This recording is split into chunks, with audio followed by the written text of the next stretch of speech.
साहब जी, पहली बात तो क्योंकि आप लोग एक ही तरह की आवाज़ को सुनने की चाहत रखते हैं और एक ही तरह की आवाज़ सुनने के लिए निकलते हैं, इसीलिए एक ही तरह की आवाज़ आपको सुनाई देती है। लोगों की मुश्किल ये ना कि आपके मीडिया वो जो क्या डिपार्टमेंट है सोशल मीडिया का, उसने आपके दिमाग में एक टेप इंसर्ट कर दिया है सुई से। बोले यही बोलते रहो, एक तरफा एक तरफ, क्या नॉनसेंस है। वो दूसरा मॉडल जो योगी मॉडल है, राम नाम पर लूट मची है, लूट सको तो लूट, अंतकाल पछताओगे, जो 2027 में सरकार जाएगी छूट, इसीलिए सारे भाजपाई लगे हुए लूट करने। कहीं पर भी अगर इस तरह की वीडियो दिखा रही थी, तो उसने स्टिंग ऑपरेशन में बताया कि लड़कियों की सप्लाई करती हुई पकड़ी गई है बिहार चुनाव में और उसका नाम क्या है, फूल जोशी। वो कहती ना, पार्टी के भीतर अपनी नहीं दूसरी पार्टियों के नेताओं को सप्लाई करती। तेजस्वी ये कहते रहे पूरे 5 वर्ष कि हमने कांग्रेस को 70 सीटें न दी हुई होती तो हम सरकार में होते।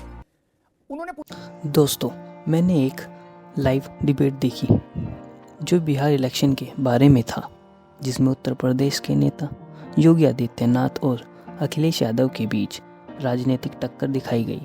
वीडियो में बताया गया कि कैसे यूपी की राजनीति बिहार के इलेक्शन को प्रभावित कर रही है, बिहार की बिसात पर यूपी की चाल चल रहा है। ये डिबेट बहुत इंटरेस्टिंग था, जिसमें दोनों नेता अपने व्यूज़ रख रहे थे। वोटिंग पैटर्न और पॉलिटिकल स्ट्रेटजीज़ पर भी चर्चा हुई। अगर आप बिहार या यूपी की पॉलिटिक्स में रुचि रखते हैं तो ये वीडियो आपके लिए फ़ायदेमंद है। वीडियो में दिखाया गया कौन कैसे अपनी पोजीशन मजबूत कर रहा है। पूरा सेशन लाइवली और समझने लायक था। ऐसी ही वीडियोस को देखने के लिए मेरे चैनल को लाइक, शेयर एंड सब्सक्राइब करना ना भूलें। तो मिलते हैं आगे। उन्होंने पूरी बात सुनी नहीं, ये सुनी तो समझ नहीं पाए। मुझे योगी आदित्यनाथ का ईको सुनाई दिया, प्रतिध्वनि जनता के बीच से, मोनोलॉग नहीं। नरेंद्र मोदी जी का सुनाई दिया, तेजस्वी यादव जी का सुनाई दे रहा है, अखिलेश यादव का बिहार में सुनाई दे रहा है। एक तरफा नहीं, आपका नहीं सुनाई दे रहा है। हाँ, ये जरूर है, मुझे आपकी पार्टी का ईको नहीं सुनाई दे रहा है ना। अखिलेश यादव को तो सुनाई दे रहा, तभी तो विषय लाया। करे आप लोगों की मुश्किल ये ना कि आपके मीडिया वो जो क्या डिपार्टमेंट है सोशल मीडिया का, उसने आपके दिमाग में एक टेप इंसर्ट कर दिया है सुई से। बोले यही बोलते रहो, एक तरफा एक तरफ, क्या नॉनसेंस है। ये क्या बात है भाई। अखिलेश यादव और योगी पर पूरी बहस हो रही है, वो करे एक तरफा। अब आप मुझसे ये कहो भैया कि तारिक अनवर को भी नाम लाओ, तो मैं नहीं ला सकता, मुझे माफ करो। मुझे ईको नहीं सुनाई देगा कांग्रेस का, तो मैं चर्चा नहीं करूंगा। करके दिखा दो, मैं मान लूंगा। और अब लगातार सत्यनारायण कथा थोड़ी ना बाबू कि लगातार बोलोगे, धैर्य धारण करना सीखो, तब ना आगे जाओगे। और दूसरी बात, सब नहीं, लगातार आवाज नहीं जाएगी, आपकी आवाज ही नहीं जाएगी, आप बोलते रहिए, आ जाएगी नहीं। दूसरी एक चीज कांग्रेस के लिए मैं और कहता हूं, पूरे कैंपेन में तेजस्वी के अलावा महागठबंधन में कौन नेता है जो बिहार में छाया हुआ है, जिसकी चर्चा हो रही? केवल तेजस्वी के अलावा अखिलेश यादव है। कांग्रेस बता दे अपने किसी नेता का नाम, अखिलेश सिंह, फलान सिंह टिकानी कोई है क्या? कहीं किसकी मांग है कि भैया आओ रैली करो? नहीं ना। 56 दिन बाद तो राहुल जी गए थे बिहार, छोड़े 56 दिन हो गए तब तो वो बिहार पहुंचे, और फिर आप कह रहे हो कि एक तरफा देखते हो ना जी। और दूसरी बात, कई बिहार की वो जमीन है, बिहार की वो राजनीति है।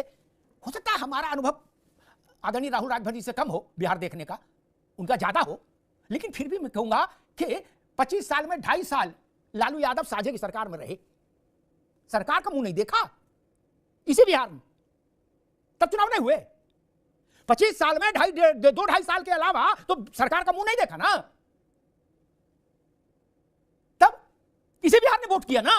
कि आप बिहार को नहीं समझते, बिहार दूसरा किस्म का। अरे दादा, तो आप ही समझा दो। 25 साल बिहार को नहीं समझा पाए। और मैं कांग्रेस के मित्रों से कहूंगा, आपको स्मरण है, नहीं तो हम बता दे रहे, कट ऑफ ईयर 1985 से बिहार से और 1989 से उत्तर प्रदेश से कांग्रेस बाहर है।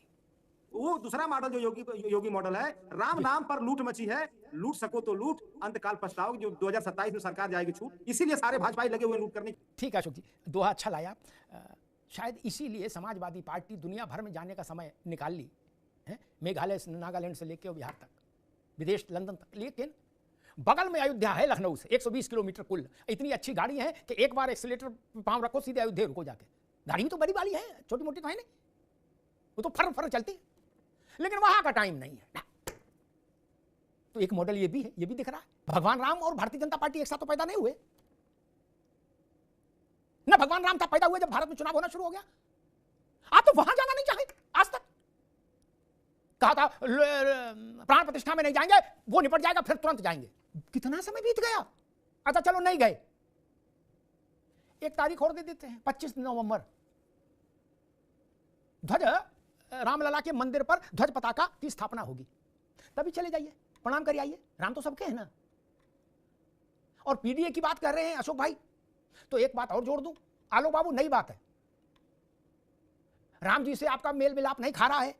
अयोध्या का आपका वो सरयू वाला प्रसंग भी है, वहां शबरी का मंदिर है, वहां महर्षि वाल्मीकि का मंदिर है, वहां निषादराज केवट का मंदिर है। ये तो सब सुपर पीडीए है, सुपर पीडीए, सिंपल पीडीए नहीं, डबल प्रो मैक्स पीडीए है। क्या यहीं चले जाते, इनमें तो कोई समस्या नहीं थी, लालू जी को भी ले जाते, माता शबरी के यहां हुआ आते, महर्षि वाल्मीकि के यहां प्रणाम कर आते, तो भी इस देश के सामाजिक ताने बाने में एक संदेश जाता कि हाँ भाई ठीक है, नहीं गए ना। अमिताभ जी, आप तो जिस तरह से बात कर रहे हैं कि राहुल जी ने जूता चप्पल मारने की बात मोदी जी को कही, आप कहीं पर भी अगर इस तरह की वीडियो दिखा रही थी। कांग्रेस के एक बड़े नेता जहाज में चढ़ रहे थे पार्टी के नेताओं के साथ, तब उनको एयरपोर्ट से गिरफ्तार किया गया था, इसी नारे पर, मोदी तेरी कब्र खुदेगी, इसी नारे पर। जिनकी जानकारी नहीं वो दुरुस्त कर ले, वो दुरुस्त कर ले, इंटरनेट का जमाना है, गूगल करोगे मिल जाएगा। वो जेल गए थे, सुप्रीम कोर्ट से जमानत हुई थी, अभी भी जमानत पर है, इसलिए ये सब चीजें समझ लेनी चाहिए, तब बोलना चाहिए। खैर, उसने स्टिंग ऑपरेशन में बताया कि लड़कियों की सप्लाई करती हुई पकड़ी गई है बिहार चुनाव में और उसका नाम क्या है, फूल जोशी। जो जिस कथा का जिक्र अशोक जी ने किया, इसका मतलब है पूरी कथा उन्होंने पढ़ी है, वो इसका मतलब उसी कथा में एक प्रसंग और है अशोक भाई, वो आप भूल गए, पढ़ा होगा आप, जो बुद्धिमान व्यक्ति हैं, पढ़ा होगा। उसमें कहा जाता है, फूल कुमारी से प्रश्न होता है, आप अपनी पार्टी के भीतर सप्लाई करती हैं? वो कहती ना, पार्टी के भीतर अपनी नहीं, दूसरी पार्टियों के नेताओं को सप्लाई करती हूं। बोलो सियावर रामचंद्र की जय। पंजीरी बांटो, पंचामृत हाथ में लो, पंजीरी खाओ, जाओ निकलो। ये नहीं बताए वो कौन लोग हैं जो फूल कुमारी से कान में बतिया रहे हैं कि हेलो फूल कुमारी 4 फूल भेजो। उससे पूछा गया कि भाजपा के भीतर आपका कार्यक्रम ऐसे ही चलता है? बोले ना ना, अपनी पार्टी में सब नहीं करते हैं, दूसरी पार्टी के नेता लोग आते हैं थके हुए। अब इसके आगे मैं नहीं जाना चाहता, मैं अपनी स्मृति से पूरा प्रसंग सुना सकता हूं, लेकिन वो गंदगी हो जाएगी, ठीक। इसलिए मैं कह रहा हूं, पर्दा ना उठाओ, पर्दा जो उठ गया तो अब मान लो फूल जोशी दूसरी पार्टी के नेताओं के नाम बताने लगी, तब क्या होगा? छोड़ दो इन बातों को, इसमें ना पड़ो महाराज। ये कि स्वर्गीय अमर सिंह जी ने कहा था नेताजी के बारे में कि वो इंतजार कर रही है, आपको इस कपड़े में नहीं ढीले ढाले कपड़े में जाना चाहिए। हो सकता है अशोक जी को प्रकरण याद है, दोनों लोग की कहते हैं।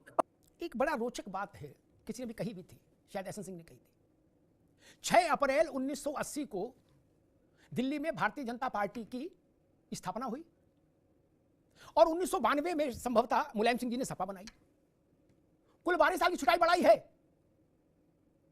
भाजपा कहां से कहां पहुंच गई और सपा कहां है? तो दिख रहा ना, सारी पार्टियों को इसी आधार पर अपना आकलन करना चाहिए। कोई भी पार्टी जनता के आशीर्वाद के बिना फ्लरिश नहीं कर सकती, ये क्यों नहीं हम मानते? अगर जनता का आशीर्वाद नहीं होगा तो कोई पार्टी फल फूल नहीं सकती, आगे नहीं जा सकती, ये जान लीजिए। थेतराई कितनी भी कर लो, टीवी पर थेतराई करने में तो पैसा लगता नहीं, मंच पर थेतराई करने में भी नहीं लगता, लेकिन कोई तो कारण होगा। मैंने बहुत विनम्रता से पूछा था, जिस व्यक्ति को 40 साल से शरीर में व्याधि हो, वो भी मानने को तैयार नहीं कि मेरे शरीर में कोई व्याधि है, वो कह रहा ना जी हमारा झंडा बुलंद है। और पार्टी हो जो इतनी बड़ी बूढ़ी पार्टी हो, वो देश सोचे कि हम उत्तर प्रदेश और बिहार जैसे राज्यों में 4 दशक से बहिष्कृत हैं, और फिर भी वो अपने चिंतन पर, अपनी शैली पर पुनर्विचार करने को तैयार नहीं। आपने सबसे गठबंधन किया, उसके बाद भी आप उत्तर प्रदेश में नहीं आए। आपने बसपा से गठबंधन किया, आपने सपा से गठबंधन किया, नहीं आए। बिहार में भी यही हुआ।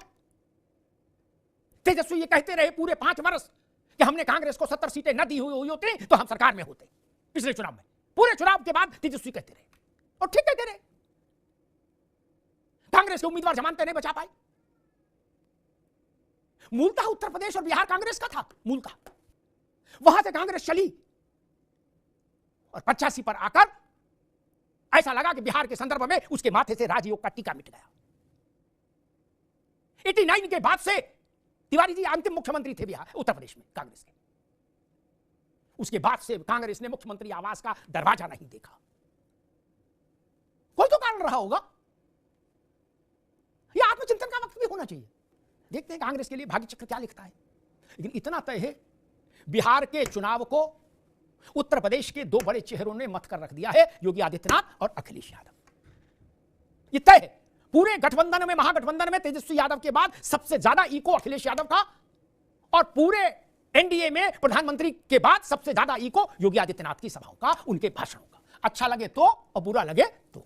बाकी 14 तारीख बहुत दूर नहीं है, उंगली पर गिन लीजिए। 14 तारीख को इस वक्त जब हम लोग बैठेंगे तो सच सबके सामने होगा, फिर उससे भागने की गुंजाइश ना मेरे पास होगी ना आपके पास होगी। धन्यवाद। वीडियो लास्ट तक देखी है तो पसंद आई हो। ऐसी ही तड़कती भड़कती वीडियोस को देखने के लिए मेरे चैनल को लाइक, शेयर एंड सब्सक्राइब करें। मिलते हैं एक ऐसी ही वीडियो में। Okay bye.